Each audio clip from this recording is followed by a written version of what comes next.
All right. That was the great Donna Summer, the queen of disco.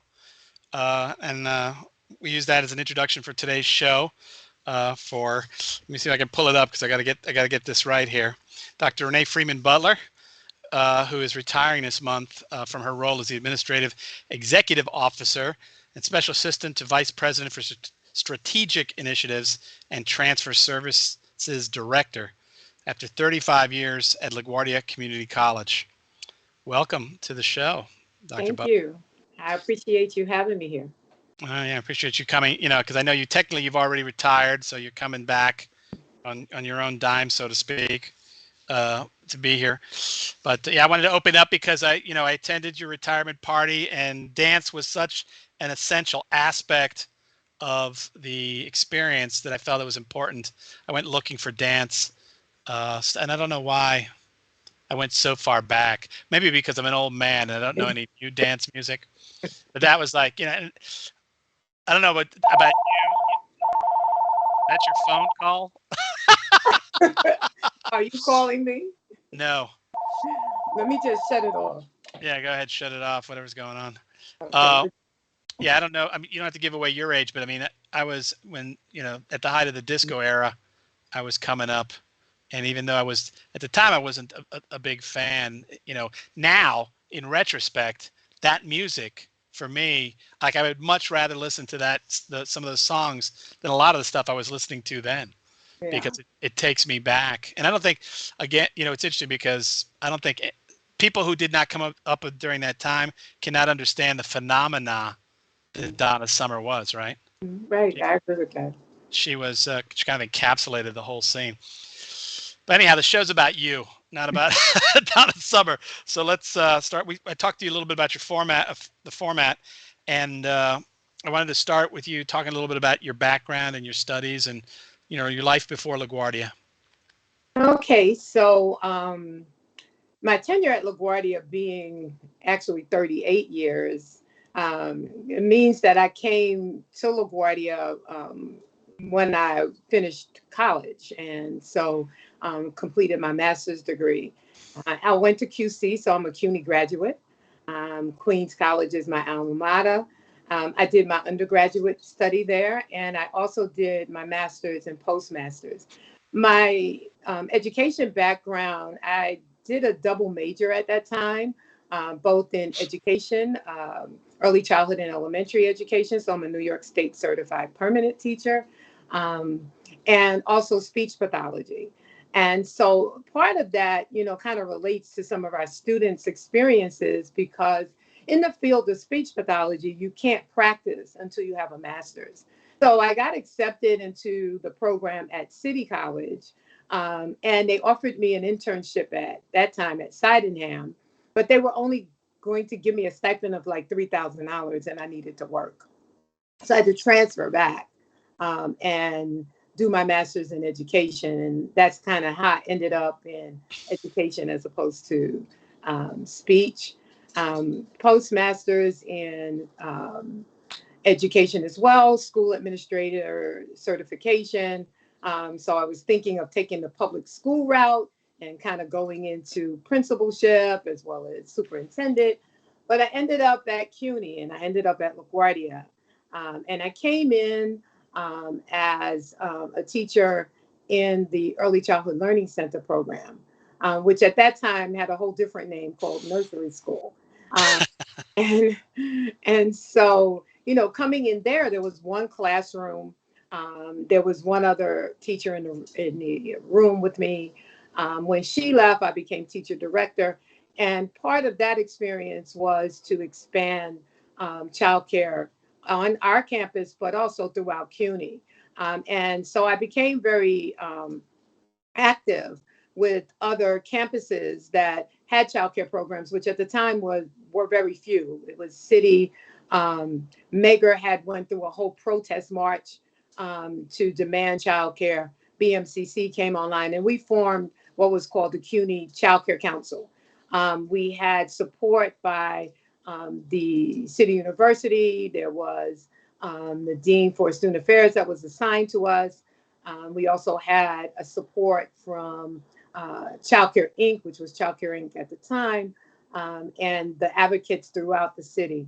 We were successfully able to get unprecedented funds using our advocacy skills and also educating our student parents who went with us to Albany on a regular, which we took them up there on buses. We did whole education information sessions, and we met with the legislature and were able to get unprecedented funding for campus-based childcare and for community colleges as part of aid to locality, because at that time there was very limited funds coming from the state to the community colleges. So we were successfully able to do that. We were successfully able to reverse the self-sufficiency clause that was attached to the initial funding so that the funding continued. We were able to get the city to appropriate an additional allotment specifically for community colleges. And so at LaGuardia, I, with other members of the team and support from the college community, a number of people that were very instrumental in supporting the expansion of childcare. At that point, I guess the people were like Richard Elliott, and prior to Richard, we had Peter Jordan, we had Salima Abraham. So we were successfully able to expand childcare. And so when I transitioned out of that role, we had the M105, we had the Infantala program. We were in the L building transitioning to the main building. We had a population of 200 children. That I think, is one of the areas that I'm most proud of because I was able to grow it. I was able to work with my staff and actually mentor team members that were there so that they could take it over, so that we had a succession plan that would be successful. And it's still thriving. And then, I kind of transitioned into a number of other positions. But in terms of prior to LaGuardia, my education, prior to that, I did work for an after-school program where I was responsible for coordinating that program, bringing children in, and actually providing homework assistance and other activities for them as well. So that's been my prior experience. I don't know if I ever told you that, but I actually ran after-school programs in the Bronx, Okay. but it was like this was after when the George Soros and the Open Society created the After School Corporation, and it became, they basically, what they did is they went out and they found all these nonprofits and said, what would happen if you ran an after-school program? So it was a little bizarre in that sense, is that people who'd never, they've been involved in aspects of working with the community, with families, with children, but had never run after school program. All of a sudden we found ourselves running after school programs. I was saying it this weekend to somebody, it's when I think back, I never questioned what I was doing at that time. That was like some of the best work I felt I'd ever did, as far as whatever you want to call it, giving back to to everybody, but especially just being around the children is just such a it's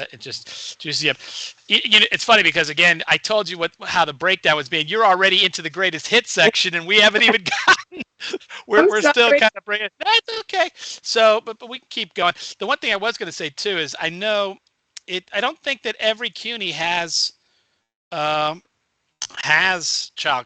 in there, because I know that some kids it's not universal throughout the university, which is sad. And I know that's a fight that people still have to continue fighting. Well, most CUNY schools have childcare. One of the things I did when Michael Baskin was vice president was to work with the CUNY Law School, because they were having a huge challenge in terms of their childcare program and the costs.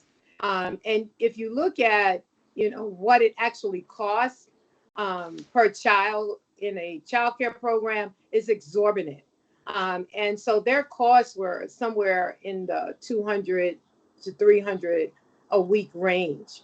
And so what I was asked to do was to come up with a plan or strategy that would reduce costs and also continue to provide quality care for the children of the students at the law school.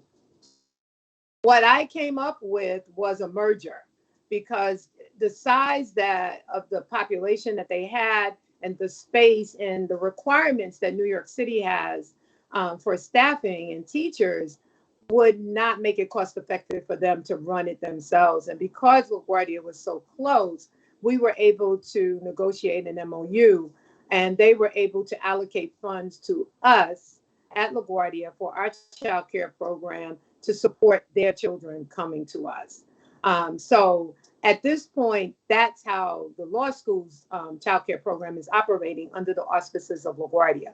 Um, for many of the other campuses, they do have child care programs. I'm not sure. I I, lost your visual, I but I haven't lost your audio. can you There you now? go. Yes, I can. Okay. It fell asleep or something. No, I'm on my phone, and so it What happened? rings, unfortunately. Oh, I see. Is that what's going on? Yes, and Okay, I can't see you now, but in any event, um, I'm here. yeah, and I can hear you, but I can't see you. In any event, we were the Graduate Center had a child care program, and I think that at this point that may not be still in place. But for the most part, the campus-based programs are operational. Okay. So what else?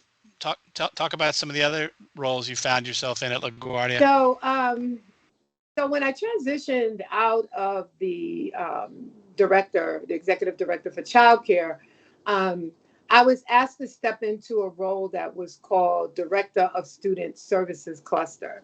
And at that point, it was the Vice President for Student Affairs, I believe, was Ruth Lugo.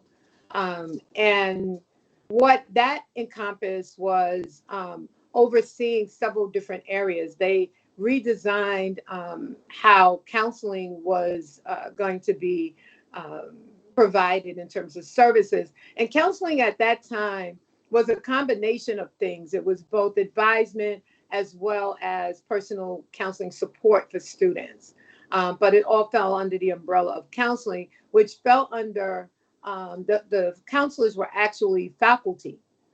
They had faculty titles. So they went Right. before PMB, and they had a chair of their department. Um, but part of my role was to address ESL counseling. So we had specific counselors that were assigned for ESL counseling, which incorporated registration. And in addition to that, I was responsible for childcare and the Students with Disabilities Office, which is now the Access Office. That was also part of my role and responsibilities at the time. Beyond that, there was another reorganization. So I've been in the Division of Student Affairs, and Student Affairs has augmented its organizational structure many, many times over the years. And so there was a change in structure. And at that point, I was asked to step up to be interim associate dean, in which a number of other areas fell under me, including recreation and disabilities remained, childcare remained, registration remained, but the advisement went to another segment of the division. So I was responsible for that. I was also responsible for many portions of registration, and I was in charge at the time that the lines for the phones were being changed from T2 to T1, or T1 to T2 line in the middle of Right. registration. Uh-oh. And so that was a whole major negotiation. But what I can say there is that because that situation happened, and we were able to collect the information from students that were waiting when they took the system offline, we were actually able to register from a back door on that Monday, all of our students, and we were able to fill all of the clusters at the time that usually went unfilled. So we were successfully able to do that, and we met our enrollment targets. But during that period that it went down, it was incredibly challenging and stressful and very political. Yeah, I'm trying to remember because I remember But Hugo, why can't I when see you? why can't I think you have to do you know how in Zoom when you're on your phone if you swipe the screen you can see different like you see just right now you just see yourself and if you swipe it you might see two people. Now I don't see you. You don't see me. Now I see you as a phone thing. We're having a lot of fun here. You see me now. No, but I don't. You just have your initials up there. I think your camera's off. But then, Well, Chris would tell me if my camera was off. oh, okay. He would say anything. Okay, so Thank you. it's all right. So Chris says everything's fine. Okay. And but I just remember when I was involved with the new student orientation, and I would come in, and I remember you giving those speeches. Oh yeah. You were, and I remember. So there's a phrase that you used that I held on to Oh. for a long time, which was, "Do not make short-term decisions that have long-term consequences." And that was like, I was like, wow. If there's anything, that to kind of try to impress on students. And Yeah. you were saying that in the LPAC to a Yeah. packed house. Yeah. Yeah. Like I heard it. I don't know if the students heard it. Yeah. I kind of changed it. Of course, I make it scarier, and I always say to my students, "You are now old enough to make mistakes that you could pay for the rest of your life." And I always, I use myself as the example all the time. But I just remember that. So I remember when you were in charge of registration, and I might remember the T1 line debacle. Yes. But I don't. But that was this during the period where. I mean, we just had crazy enrollment. Was this like back in 2007, 8, like that period? So it was the early 2000s. And Yeah. what was happening is we didn't have web reg yet. So we were doing phone reg. And and Verizon was supposed to change the lines. And I don't know, at the administration at the time said they were going back and forth, and they called me and said they were there. And I talked to the Verizon people and I said, can you come back? And they're like, no, we don't know when we'll get back. And then, administration is like, Eileen Murray was there at the time. She's like, oh, we've been trying to get this done for months and months, and the president wants it. So I worked with them to find out how long would the system be down. And then we put a whole strategy in place. We collected all the information from the students. They took it offline. They brought it back online, but then something went wrong. It went back offline. And so we had to do the whole back room registration, but at the end of the day, I guess the lesson I learned from that, because our vice president wasn't around, I did reach out to Henry Saltiel at the time, because he was the vice president for IT. And they all felt we should go forward. I reached out to Richard Elliott, everybody. They were like, okay, we should go forward. But then when the system went down again, they were like, oh, maybe we should have rethought that, so. Yes, history or hindsight is 2020. Right. We've actually got a listener who's already got an early kind of remark, and this probably fits into this period. It's Dr. Sokolsky, Okay. who is saying Renee should talk about early alert. Okay. You want to talk about early alert? Yeah, I have no problem with that. Does this fall into kind of like the timeline at all? Well, it falls into the timeline of kind of I would say 2005, 6. That's about the time, yeah. Period. So I was assistant dean at the time, and one of the things that I did with my team was to develop a system called what we call IMS, which was called the Intervention Management System, and all of our areas had access to it. What it allowed students to do was to punch in their MPL IDs, and we could see where they were, what their status was, and all of that. And we also included an icon for early alert, so that if they were reported in for early alert, we could actually kind of have that conversation with them, depending upon what office they were in. But early alert was a program that really was, it took a lot for us to kind of begin to build the foundation. But as we began to build that foundation, the faculty were very responsive, and my team was able to reach out to a number of students, and we had a lot of success with that. There were a number of programs that were aligned with that program. But the Early Alert Initiative was really about capturing students in the class that were not doing well, not showing up, Right. coming Yeah. in late, whatever it was that was going on with that student that gave them a risk margin for failure. And so we had shared information with faculty that they would then share back with us what students fell into that category. And it was our role to reach out to those students, to have a conversation with them about what we've learned and how we could, help them improve. Now, what we learned is that some of the students that weren't doing so well was due to the fact that many of them had really rigorous, heavy schedules. Some of them, they might have had calculus, they might have had bio, they had English, they had schedules that were writing and reading intensive.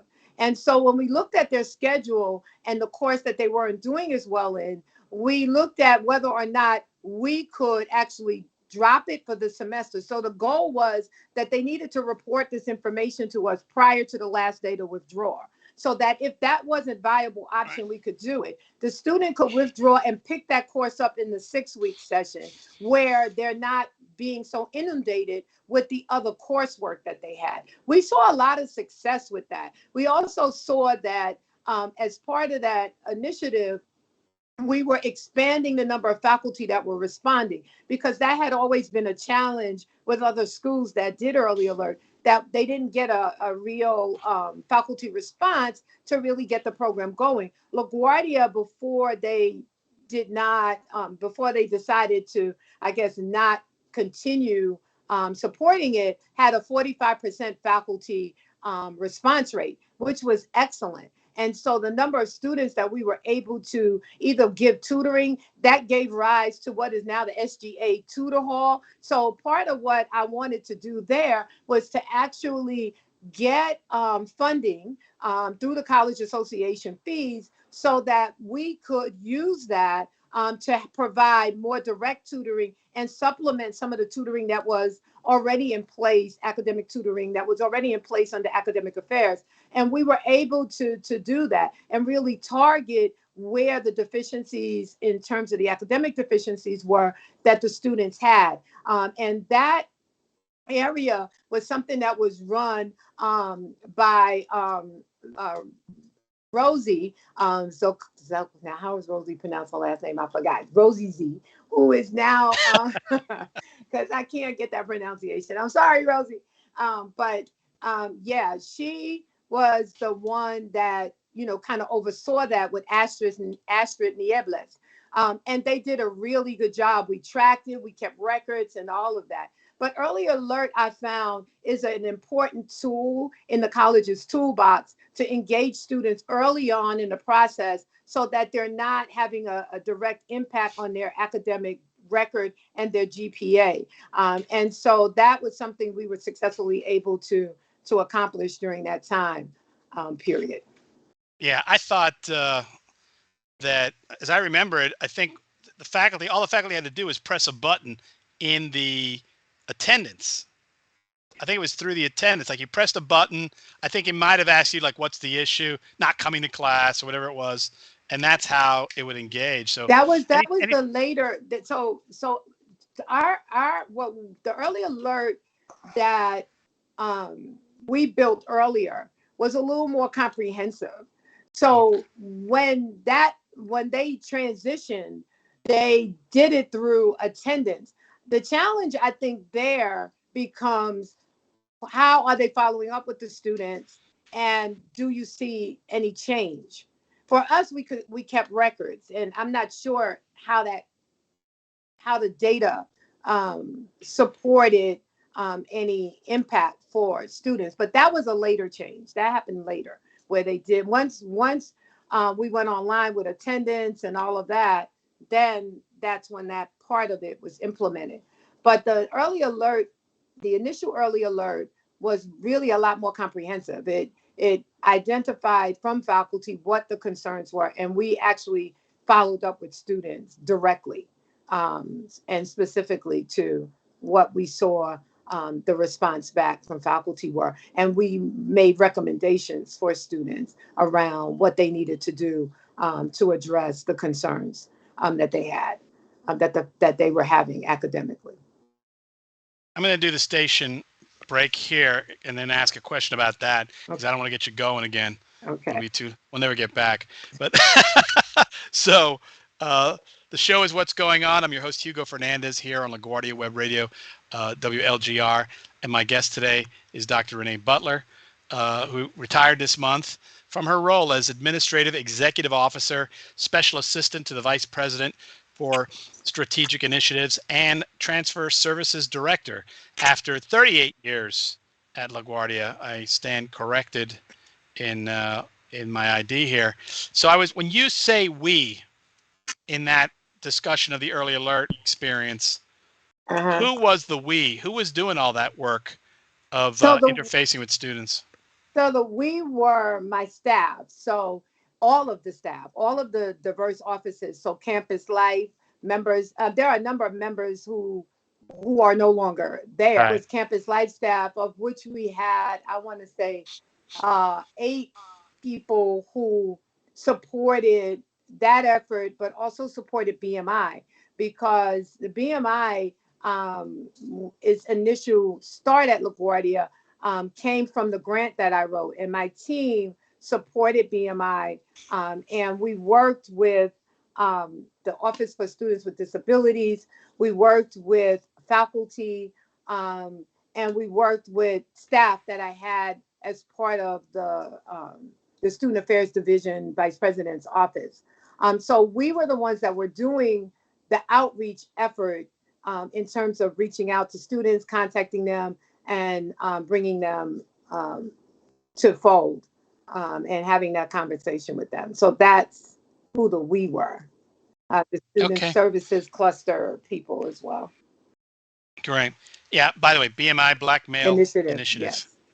Right. So we've moved into the greatest hits section here and you've already mentioned that you felt like the early childhood was one of your greatest hits. And obviously early alert, since Dr. Sokolsky brought it up. But what else would you, looking back at a very long career at the college, would you see as things you felt, other important things you felt you'd done here, or you feel good about having done? So I would say the intervention management system that we created, we were able to get grant funding. We had an outside vendor develop the program based on our specifications of what we needed. We purchased the source code, and then we gave the source code to IT after a number of years, who scaled it up and now call it SEMS. So I think that SEMS, not Sims. SEMS, SEMS. SEMS. Yes, SEMS. SEMS is the system that they're using throughout the institution, that advisors use, that many of the other student-facing areas are using to actually collect information as students come into areas, to do referrals, to see a snapshot of what's happening in terms of the services that we're providing. So that system started out as the intervention management system that really was my idea, and my staff worked with me to get that source code together and then test the system in our areas so that we could perfect it. So that I would say is one area that I'm very proud of. I'm also very proud of BMAC, which is the Black Male Empowerment Cooperative, which is under the BMI. We were able to have real conversations with students, male students of color, where we talked about a host of issues. And some of those issues really dealt and stemmed with populations of students that might have been new immigrants to the nation, who come from, nations, Black nations, that they haven't experienced any kind of racism until they came to the United States, didn't really understand what that looked like or how that response should be. So we had those kinds of conversations. We've had conversations with students where we were able to kind of turn their lives around, talking to them about alternative paths, students that, may have come from really hard communities, and how they might navigate that, or how they might be able to find, other housing that maybe take them out of the neighborhood and the distractions that, may be causing setbacks for them.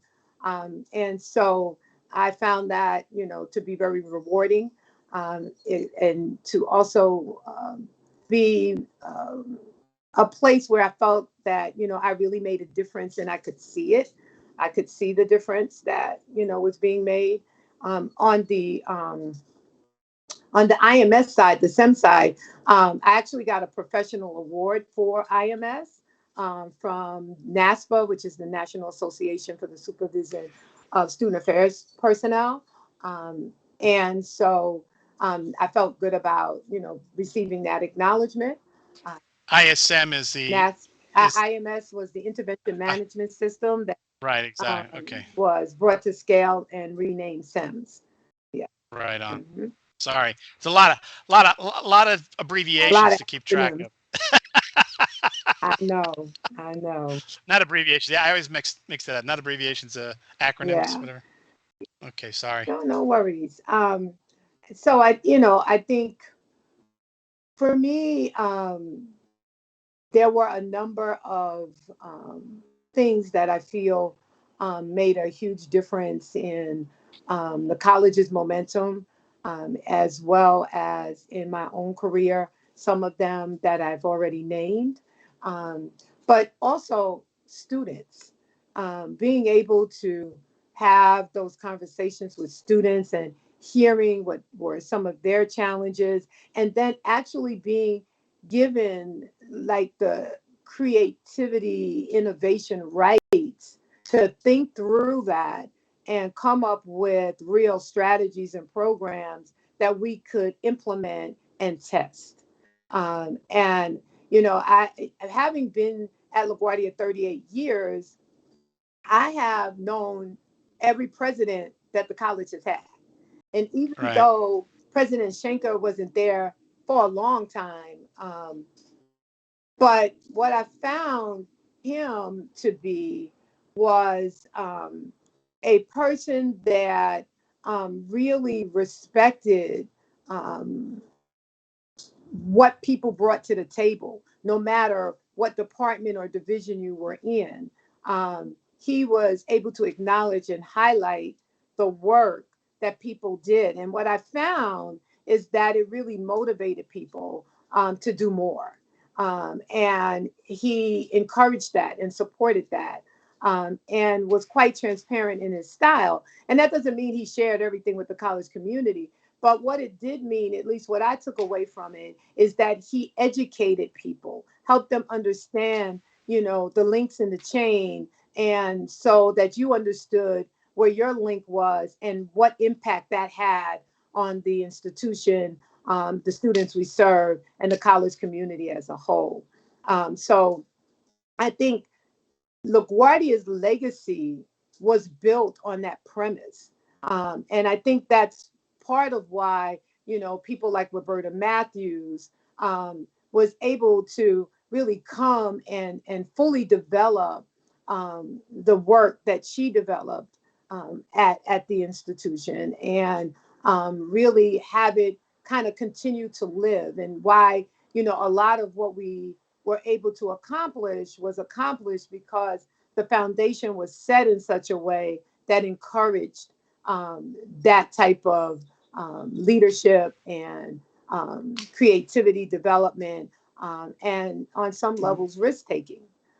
So I'm really very grateful to have been able to serve in the capacities that I served in at an institution that really respected students and faculty and staff's ability to create and not marginalize them and their skill and their knowledge and their talent. I'm really happy about that. And I have to say, of all the four presidents, each of their leadership styles were incredibly very different. Um, and but I do have to say with President Adams that my relationship with him and what I see of him, I see some of the characteristics that President Schenker presented.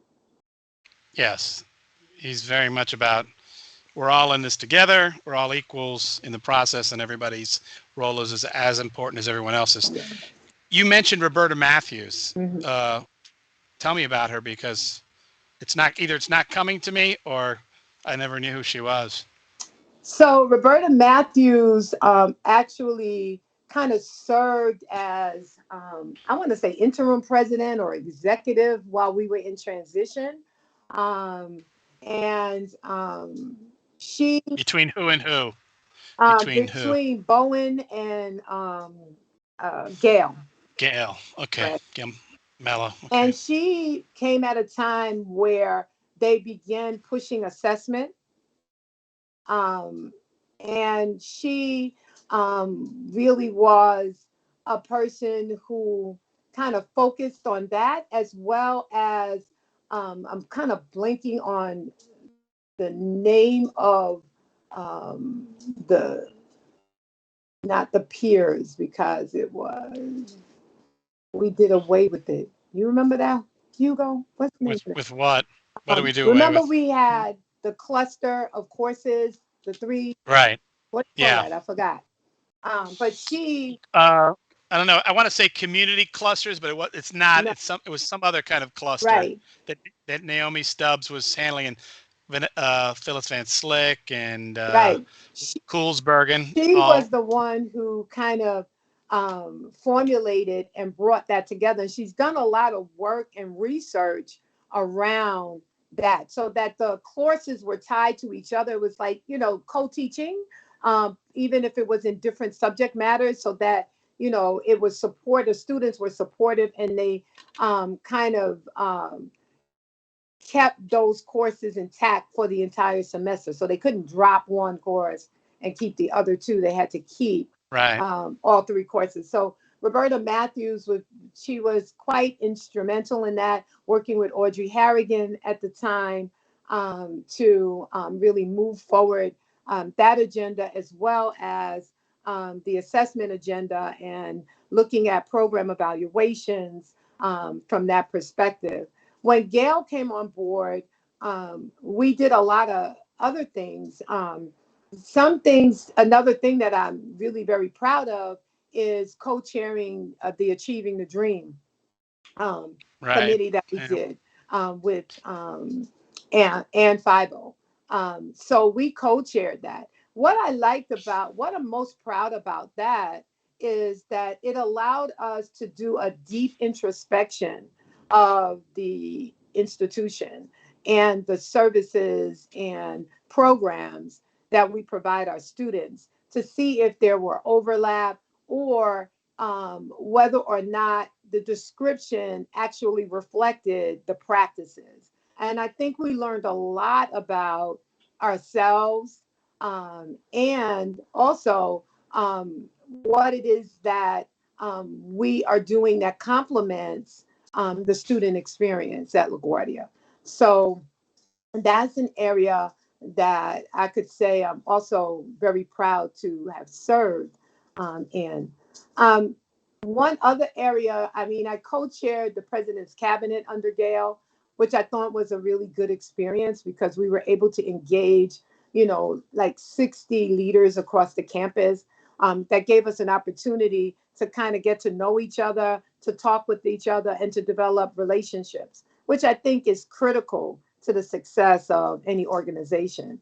And we don't do that as much anymore in the same way. So, we have pockets of committees and meetings, but there's no cross section to my knowledge, where we come together as an institution to talk about the bigger issues that need to drive the institution forward. So, for example, enrollment right now in terms of recruiting students in, and then the retention end of enrollment, because enrollment is Right. not just about bringing students in, it's also about retaining students. And, it's important that we understand that. And, we're not bringing students in and we have this funnel and they just kind of pour out.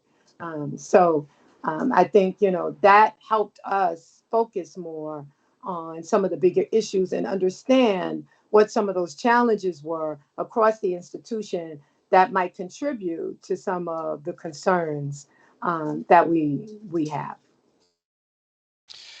We're moving into the last quarter hour, and which is an opportunity for people who may be watching to send questions. But I also told you that this would also be an opportunity for you, since you're leaving the institution, and there are those of us who are obviously staying behind to continue to do the work here. What advice would you give us in in what we have to do to succeed, from your perspective of 38 years at the institution? Well, that's a huge question. And I guess nobody has the magic bullet on that. Um, but I do think that it's important for us to recognize that we are in the 21st century now, and that perhaps some of the things, the practices and the policies, the institutional policies, because someone told me no college makes policy, only CUNY makes policy. So the institutional policies that we have and the practices, I think, have to mirror what is happening now in the 21st century, and how we deliver those services and what the expectations are of the communities that we serve outside of the institution. What is it that people are actually looking for? Because, we live in an era of social media, and you see people blow up on social media. And when you have that situation occur, and these folks perhaps never had to go and get an education, never went to college, never did any of those things. Um, Now you have a younger generation who thinks they can emulate that. And while we know everyone's not going to blow up financially on social media, that still is something that's ever present in the minds of many. And so, what's our vision for addressing that, for bringing folks into the fold, for helping them understand the value of college, and particularly community colleges? Because my experience has taught me that while we're all educators and we want to believe that the students come to be educated, what I've learned is that the students come because they want a job and a career that gives them a living wage, and they get educated in the process. And so, how do we address that? How do we sell what we're doing? And I know, it's always been a challenge to look at it from a marketing, sales, business perspective. Um, but we are selling education. And how do we get to the prospective students in the larger community so they get the importance of education for their end goal, for their career objective?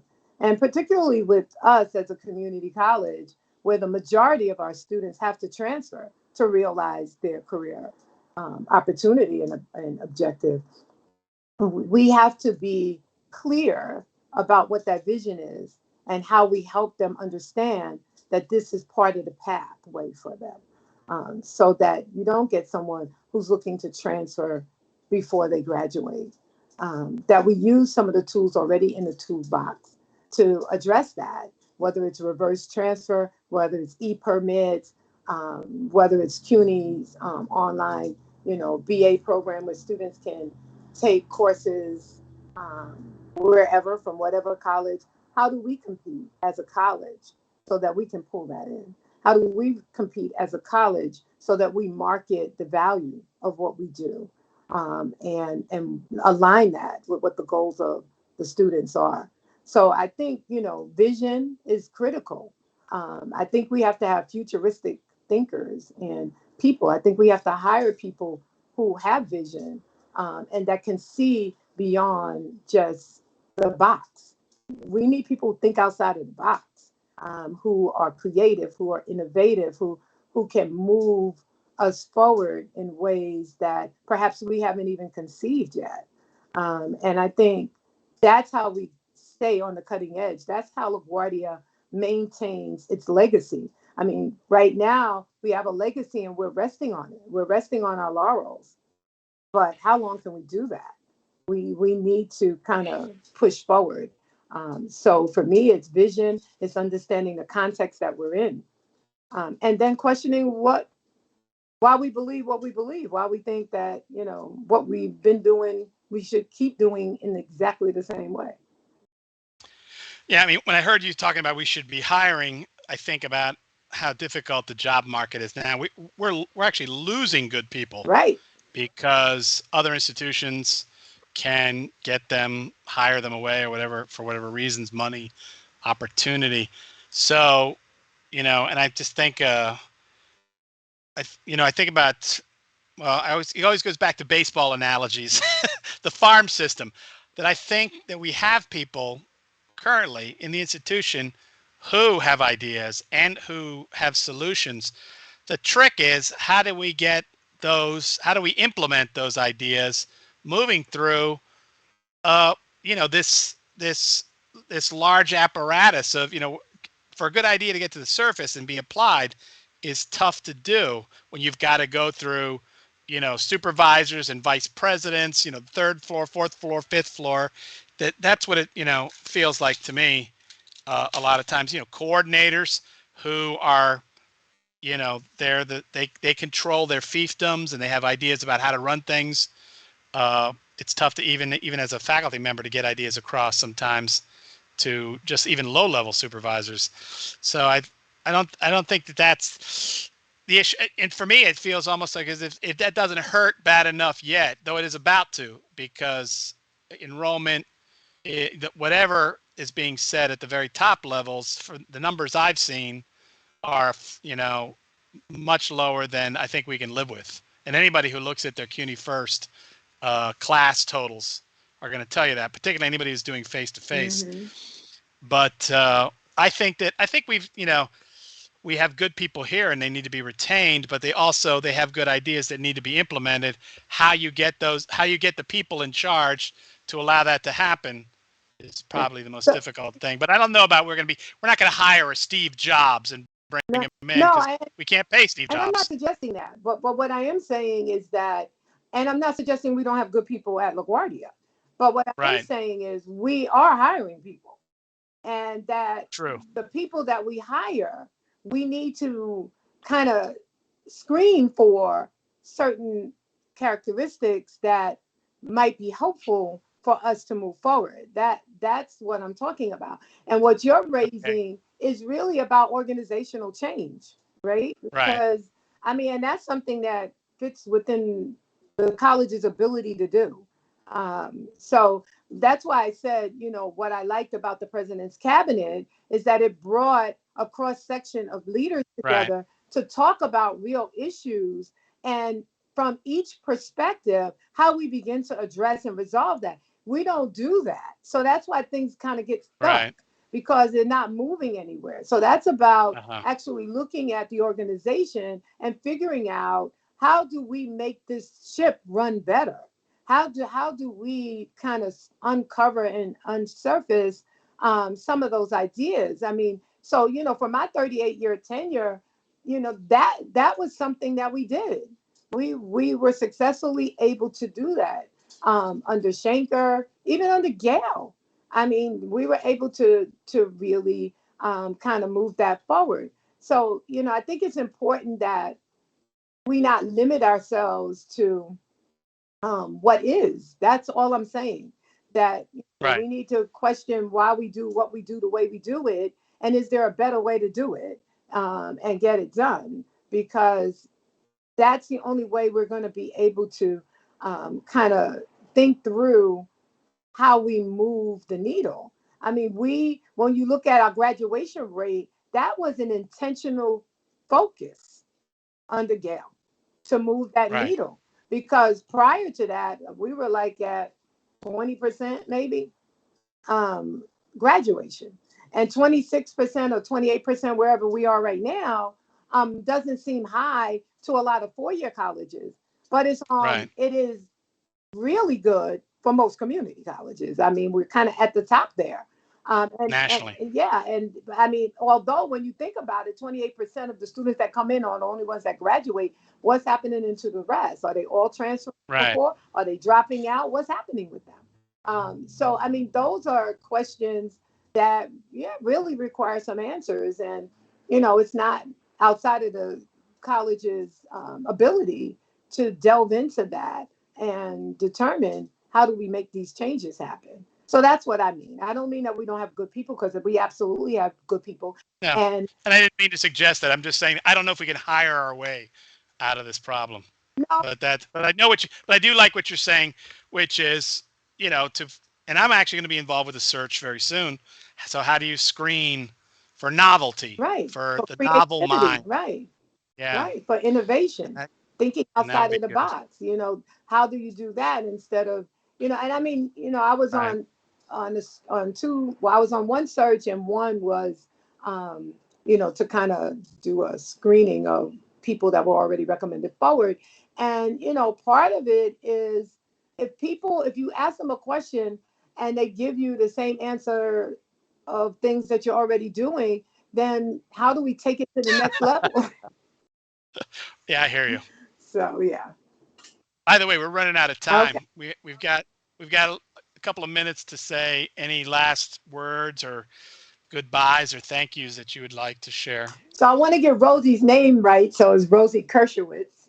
Sorry, Yeah, because I was Rosie. looking at disease and I couldn't I find her. know. I don't know where I was Z.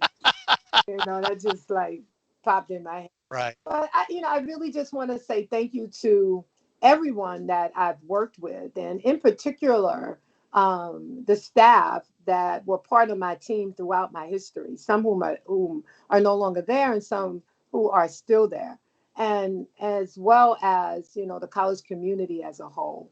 I mean, I think that we've come a long way on a lot of fronts, and I appreciate the relationships that I built with people. And I appreciate the support that I've, received throughout the years.